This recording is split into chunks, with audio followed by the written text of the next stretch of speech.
नमस्कार। आज हम चर्चा करेंगे बीए पार्ट फर्स्ट के पॉलिटिकल साइंस के फर्स्ट पेपर राजनीति विज्ञान के मूल आधार के टॉपिक राजनीति विज्ञान का आधुनिक दृष्टिकोण। इसके अंतर्गत हम इसको समझने का प्रयास करेंगे, इसको परिभाषित करेंगे, इसका क्षेत्र क्या है, इसकी क्या क्या विशेषताएं हैं और इसका क्या महत्व है, इसके बारे में विशद रूप से चर्चा करेंगे। सबसे पहले हम बात करते हैं तो राजनीति विज्ञान एक अति प्राचीन विषय है, किंतु प्रारंभ में ये एक स्वतंत्र विषय के रूप में नहीं था। इसे एक विशिष्ट अनुशासन के रूप में नहीं देखा जाता था। अर्थात राजनीति विज्ञान का अध्ययन अन्य जो शास्त्र थे जैसे दर्शन शास्त्र, आचार शास्त्र, इतिहास, धर्मशास्त्र, विधि शास्त्र आदि की अवधारणाओं के आधार पर ही किए जाने की परंपरा थी। किंतु आधुनिक युग में राजनीति विज्ञान को न केवल एक स्वतंत्र विषय के रूप में अपितु अन्य सामाजिक विज्ञानों के संदर्भ के रूप में इसका पर्याप्त विकास हुआ। इसी विकास के परिणाम स्वरूप संपूर्ण राजनीति विज्ञान का अध्ययन के दो दृष्टिकोण हैं, राजनीति विज्ञान का परंपरागत दृष्टिकोण और राजनीति विज्ञान का आधुनिक दृष्टिकोण। राजनीति विज्ञान के परंपरागत दृष्टिकोण के बारे में हमने विशद चर्चा हमारे पिछले 2 व्याख्यानों में की है। अब हम इस व्याख्यान में आधुनिक दृष्टिकोण को समझने की, व्याख्यात करने की प्रयास करेंगे। सबसे पहले बात करें तो परंपरागत राजनीति विज्ञान से आधुनिक राजनीति विज्ञान तक की विकास प्रक्रिया में द्वितीय विश्व युद्ध का बड़ा अपना महत्व है।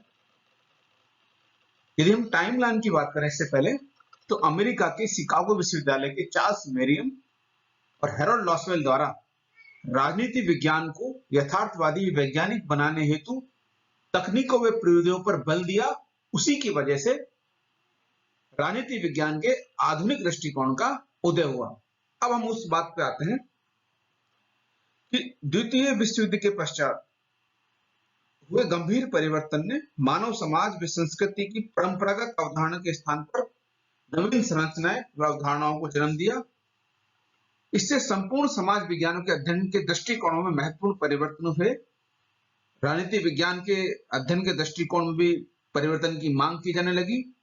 इसीलिए इस वातावरण में यानी कि द्वितीय विश्व युद्ध के पश्चात चार्ल्स मेरियम ने न्यू एस्पेक्ट्स ऑफ पॉलिटिक्स में राजनीति विज्ञान के अध्ययन हेतु नवीन व वैज्ञानिक तकनीकों के प्रयोग का पूर्ण समर्थन किया और विभिन्न राज वैज्ञानिकों ने राजनीति विज्ञान को जो दार्शनिक अध्ययन पद्धति थी, आदर्शात्मक अध्ययन था, उससे मुक्त किए जाने पर बल दिया और इसके अध्ययन को अधिक वैज्ञानिक बनाने का प्रयत्न किया गया ताकि इसके आधार पर कुछ सिद्धांतों का निर्माण हो और पूर्वानुमान लगाए जा सके। साथ ही उन्होंने राजनीति विज्ञान को एक सामाजिक विज्ञान माना और इसके अध्ययन को अधिक शुद्ध, पूर्ण व प्रामाणिक बनाने के लिए समाजशास्त्र, मनोविज्ञान, अर्थशास्त्र, मानव शास्त्र जैसे समाज विज्ञानों की वैज्ञानिक पद्धतियों को अपनाना उचित समझा।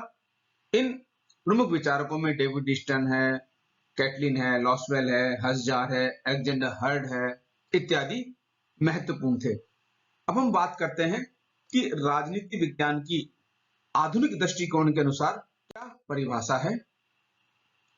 उससे पहले हम इसको समझने के लिए 4 बिंदुओं पर फोकस करेंगे: राजनीति विज्ञान की परिभाषा, अध्ययन पद्धतियां, राजनीति विज्ञान का क्षेत्र और विशेषताएं। अब हम आते हैं राजनीति विज्ञान की परिभाषा पर। राजनीति विज्ञान की परंपरागत परिभाषाओं ने राजनीति विज्ञान को राज्य सरकार व अन्य राजनीतिक संस्थाओं का अध्ययन करने वाले विषय के रूप में स्वीकारा है, जिसका चर्चा और अध्ययन हमने पिछले 2 व्याख्यानों में किया।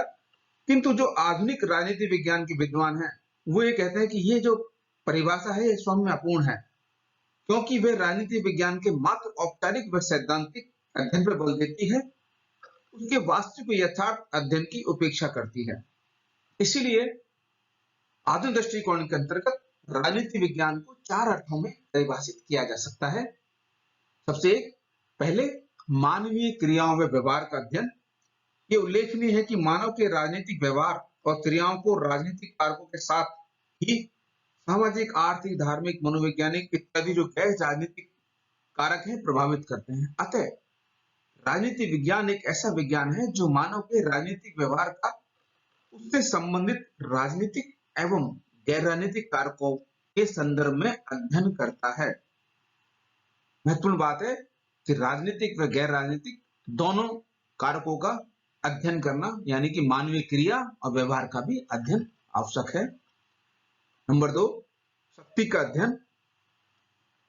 आधुनिक राजनीति विज्ञान के विद्वानों का मत है कि राजनीतिक व्यवहार एवं गतिविधियों की जड़ में मुख्य रूप से शक्ति का तत्व विद्यमान रहता है, क्रियाशील रहता है। अतः राजनीति विज्ञान को शक्ति से संबंधित विज्ञान माना जाना चाहिए। कैटलिन ने भी कहा कि राजनीति विज्ञान शक्ति का विज्ञान है। कैपलन का भी मत था कि राजनीति विज्ञान शक्ति के निर्माण एवं साझेदारी से संबंधित विषय है। तीसरा जो परिभाषा है कि राजनीति विज्ञान राज्य व्यवस्था का अध्ययन है। यह दृष्टिकोण राजनीतिक विज्ञान को उसकी समाजशास्त्रीय पृष्ठभूमि में परिभाषित करता है। उन विद्वानों के अनुसार समाज सौम्य एक व्यवस्था है और राजनीतिक व्यवस्था इस संपूर्ण समाज व्यवस्था की एक उप व्यवस्था है जो उसका अभिन्न भाग है।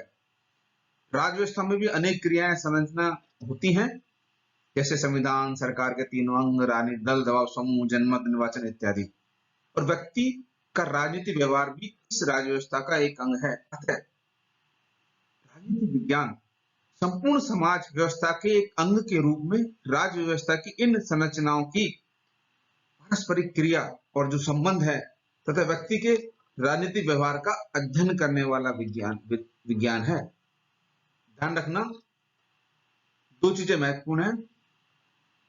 संपूर्ण समाज व्यवस्था के एक अंग के रूप में राजनीति व्यवस्था की संरचनाओं के पारस्परिक संबंधों व क्रियाओं का अध्ययन और व्यक्ति के राजनीतिक व्यवहार का अध्ययन करने वाला विज्ञान है। अंतिम बात करें तो नीति निर्माण एवं निर्णय प्रक्रिया का अध्ययन। इस दृष्टिकोण के समर्थकों का कहना है कि राजनीति विज्ञान का प्रमुख संबंध सरकार से है और किसी भी शासन का प्रमुख कार्य है जो भी परिस्थितियां उसमें नीति निर्णय संबंधित निर्णय लेना। इस दृष्टिकोण के अनुसार राजनीति विज्ञान एक ऐसा विज्ञान है जो किसी शासन की नीति प्रक्रिया एवं उसके द्वारा नीति निर्माण के अध्ययन करता है, विशेषकर इन दोनों को प्रभावित करने वाले कारकों का अध्ययन करता है। यदि ओवरऑल परिभाषित करें तो इनके जो समर्थक विद्वान हैं उनमें मत इक्के नहीं है, लेकिन फिर भी वे सभी मानते हैं कि राजनीति विज्ञान मनुष्य के सामाजिक राजनीतिक जीवन का अध्ययन करने वाला विज्ञान है।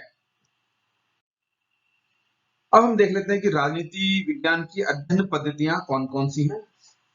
मोटे तौर पे देखा जाए तो 4 पद्धतियां हैं। नंबर 1 समाज वैज्ञानिक पद्धति, नंबर 2 व्यवहारवादी पद्धति, नंबर 3 अंत्य अनुशासनात्मक पद्धति और नंबर 4 मनोवैज्ञानिक पद्धति।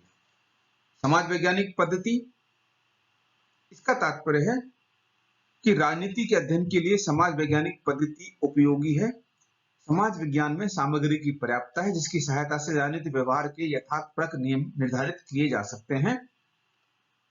यह इस बात पे बल देता है कि राजनीतिक यथार्थ को समझने के लिए सामाजिक व्यवस्था का अध्ययन आवश्यक है। दूसरी है व्यवहारवादी पद्धति।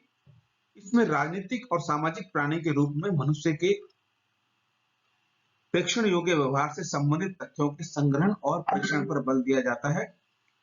इससे तथ्यों के संग्रहण और विश्लेषण के लिए अनेक नवीन पद्धतियां जैसे ग्राफ है, गणितीय मॉडल है, अनुरूपण इत्यादि उपकरणों का सहारा लिया जाता है। तीसरी है अंत्य अनुशासनात्मक पद्धति।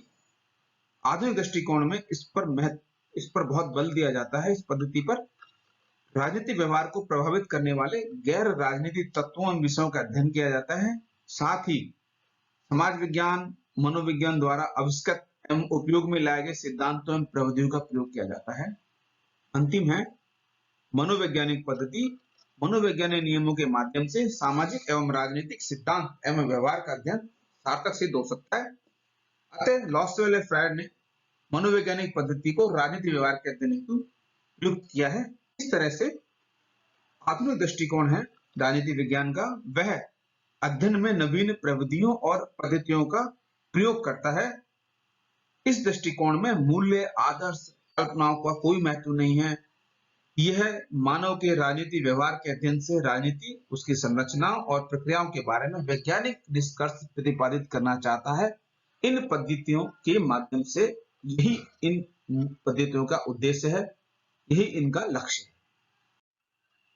अब बात करते हैं आधुनिक राजनीति विज्ञान के अध्ययन क्षेत्र की बात करते हैं कि आधुनिक राजनीति विज्ञान के अध्ययन क्षेत्र में कौन कौन सी चीजें आती हैं जिनके माध्यम से हम उसके क्षेत्र को परिभाषित कर सकते हैं। तो सबसे पहले आता है मानव के राजनीतिक व्यवहार का अध्ययन, उसके बाद आता है अंत अनुशासनात्मक अध्ययन, फिर राजनीतिक प्रक्रियाओं का अध्ययन, शक्ति का अध्ययन और वैज्ञानिक पद्धति का अध्ययन। सबसे पहली बात करेंगे कि आधुनिक राजनीति दृष्टिकोण में मानव के राजनीतिक व्यवहार का अध्ययन किया जाता है और मानव का राजनीतिक व्यवहार केवल राजनीतिक कारणों एवं तत्वों से प्रभावित नहीं होता, अपितु गैर राजनीतिक तत्व भी इसको प्रभावित करते हैं। अतः मानव का व्यवहार का यथार्थवादी अध्ययन किया जाता है, सबसे महत्वपूर्ण। दूसरी बात अंत अनुशासनात्मक अध्ययन, हमने पूर्व में भी पढ़ा अभी कि केवल राजनीतिक पक्ष का अध्ययन नहीं अपितु मानव जीवन के सामाजिक संदर्भों का भी वास्तविक अध्ययन किया जाता है। व्यवहार में मानव के ऐतिहासिक, आर्थिक, सामाजिक, नैतिक और राजनीतिक पक्ष एक दूसरे से जुड़े होते हैं, इनको पृथक नहीं किया जा सकता। राजनीतिक व्यवहार का अध्ययन करेंगे तो हमें इन सबको भी गहन रूप से अध्ययन करना पड़ेगा। तीसरा है राजनीतिक प्रक्रियाओं का अध्ययन। राजनीतिक विज्ञान के इस दृष्टिकोण में राजनीतिक संस्थाओं के औपचारिक ढांचे के साथ साथ ही राजनीतिक प्रक्रियाओं के व्यवहारिक पक्षों एवं संस्थाओं के कार्यकरण को प्रभावित करने वाले कारकों का अध्ययन किया जाता है। इसके माध्यम से समझा जा सकता है कि कैसे एक जैसी दिखने वाली दो संस्थाएं अलग अलग स्थानों के स्वरूप में कैसे भिन्न हो जाती हैं। इस तरह से न केवल संस्थाओं का, साथ में उनकी क्रियाशीलता का अध्ययन और उनको प्रभावित करने वाले कारकों का अध्ययन भी किया जाता है। चौथा है शक्ति का अध्ययन। शक्ति राजनीति विज्ञान की सर्वाधिक मौलिक एवं महत्वपूर्ण अवधारणा है। वास्तव में राजनीति क्या है? शक्ति के लिए संघर्ष एक तरह से। अतः लॉसवेल ने कहा है कि राजनीति विज्ञान में कौन, कब, क्या और कैसे प्राप्त करता है, यही राजनीति विज्ञान का अध्ययन क्षेत्र है। अंतिम है वैज्ञानिक पद्धति का प्रयोग।